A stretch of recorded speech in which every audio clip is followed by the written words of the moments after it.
Տեսեք հիմա ինչպես է երևում։ Սա այդ կազմակերպության վկայականն է անձը հաստատող։ Հիմա այս երկուսի օրինակով ես ցույց տամ կոնկրետ որերևա։ Տեսեք, այստեղ անուն, ազգանուն եւ հայրանուն է նշված։ Դրանից ներքև ոչ թե գրված է բնակության հասցե կամ ծննդավայր, այլ գրված է բնորան, նախնիների հայրենիք ձևակերպումը։ Հիմա տեսեք, այս կնոջը գրված է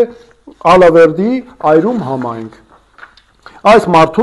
տղամարդուն գրված է Ճամբարակ համայնք, նույնպես էլի նախնիների հայրենիք։ Ադրբեջանի նախագահը պատրաստաբար խոսում է Հայաստան ադրբեջանցիների վերադարձի մասին, ինչ կարծիք ունեն բնակիչներ ադրբեջանի քաղաքացիների այս հարցի մասին, որովհետև ի վերջո իրենք են կարող Հայաստանում ապրելու, Հայաստանի օրենսդրությամբ, Հայաստանի քաղաքացիությամբ, արդյոք նրանք պատրաստ են Հայաստանի քաղաքացիությամբ գալ եւ Հայաստանում բնակվել։ The president of Azerbaijan regularly speaks about the return of Azerbaijanis to Armenia. What do these people in Azerbaijan think about it? Are they ready to come to Armenia, live under the Armenian laws, be holding Armenian citizenship? Are they ready to do that? What is their opinion? Because after all, they would be the ones living in Armenia with Armenian citizenship. First of all, we have to understand that there is a huge community. Ահռելի համայնք կա էթնիկ ադրբեջանցիների, ովքեր ժամանակին ապրել են կամ ում նախնիները իրականում ապրել են Հայաստանում, մի քանի ալիքներով դուրս են եկել, հատկապես 20-րդ դարում, հիմա վերաբնակվել Ադրբեջանում եւ Ադրբեջանից դուրս։ Իրենք ունեն էթնիկ որոշակի ենթաէթնիկ խումբ են իրենց ենթաէթնիկ սեփական ծեսերը ունեն սովորույթներ, անգամ պարեր եւ իրենք ահռելի քաղաքական ու տնտեսական ուժ ունեն Ադրբեջանում, ուստի արամարել այդ համայնքի գոյությունը սխալ կլիներ։ Եթե իմ կարծիքն եք հարցնում, ես կարծում եմ, որ ժողովուրդների միջև կոնտակտների գործընթացում մենք պետք է նաև փորձենք այդ համայնքի անդամներին ներգրավել սերտ հաղորդակցության մեջ հայերի հետ, իրենք որպեսզի ի վերջո որոշակի հաղորդակցություն ձևավորեն, որովհետև 3 թե 4 տասնամյակ յուրաքանչյուր հասարակությունը ապրել է իր փուչիկի մեջ։ Մենք կարող ենք մինչև որս վիճել, կռվել, բայց գոնե պետք է դասեր քաղենք միմյանց պատմույթները լսելու եւ հասկանալու միմյանց դիրքորոշումները, եւ այդ հաղորդակցությունը միանշանակ կօգնի մեզ ողջունման գործում։ Azərbaycan əhalisi yaşayır. Ermənistanda da yaşayıb, amma oradan qovulub,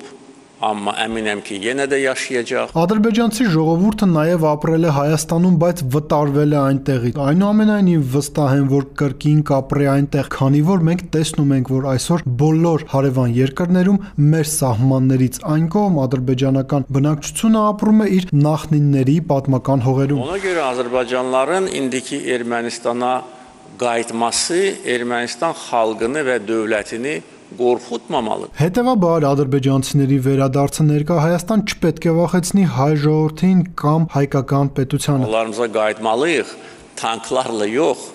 avtomobillərlə qayıtmalıyıq։ Ես արդեն խոսել եմ այդ մասին որոշ ժամանակ առաջ։ Մենք պետք է վերադառնանք մեր պատմական հողերը, ոչ թե տանկերով, այլ մեքենաներով։ Դրա համար հիմնական պատասխանատվությունը իհարկե ընկնում է պետության վրա, նաև հասարակական կազմակերպությունների վրա, ինչպես նաև ադրբեջանցի գիտնականները բազմաթիվ գիտական աշխատանքներ են արել այս ուղղությամբ։ Գիտեմ եւ նկատել եմ դա։ Պետք է ավելի շատ լինեն նման աշխատանքներ, գիտական աշխատանքներ, ցուցահանդեսներ, շնորհանդեսներ եւ պատմական քարտեզների հրապարակումներ։ Tarix xəritələrdə Sevan gölü adlı göl yoxdur, o xəritələrdə Göyçə gölüdür. Այդ քարտեզներում Սևան անունով լիճ չկա, այնտեղ Գյոյչա լիճն է եւ մեր կողմից օգտագործվող մյուս բոլոր պատմական տեղանունները արտացոլված են այդտեղ։ Այդ քարտեզները ամբողջությամբ հիմնված են պատմական իրականության վրա։ Հետևաբար մենք պետք է խթանենք եւ հետազոտենք սա։ Մենք պետք է ստեղծենք ավելի շատ գիտական աշխատանքներ, նույնիսկ փոքր գրքույկներ, որպեսզի ադրբեջանական երիտասարդությունը եւ միջազգային հանրությունը կարողանան ավելի լավ հասկանալ իրենց պատմությունը եւ միևնույն ժամանակ որպեսզի ներկա Հայաստան վերադառնալու մասին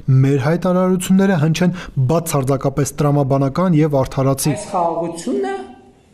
մեր ձեռքերով ստեղծված խաղաղություն է։ Մեր ասելով նկատի ունեմ Հայաստանի եւ Ադրբեջանի։ Եվ սա Այն ընդհանուր արժեքն է, որ Հայաստանը եւ Ադրբեջանը իրար հետ ստեղծել են, եւ այդ արժեքը առանձնահատուկ խնամքի կարիք ունի։ Մեղավոր է կառավարությունը, մեղավոր է նաեւ ժողովուրդը, որտեւ այդ ժողովուրդն է այս կառավարությանը բերել իշխանության։ Այս կանոններով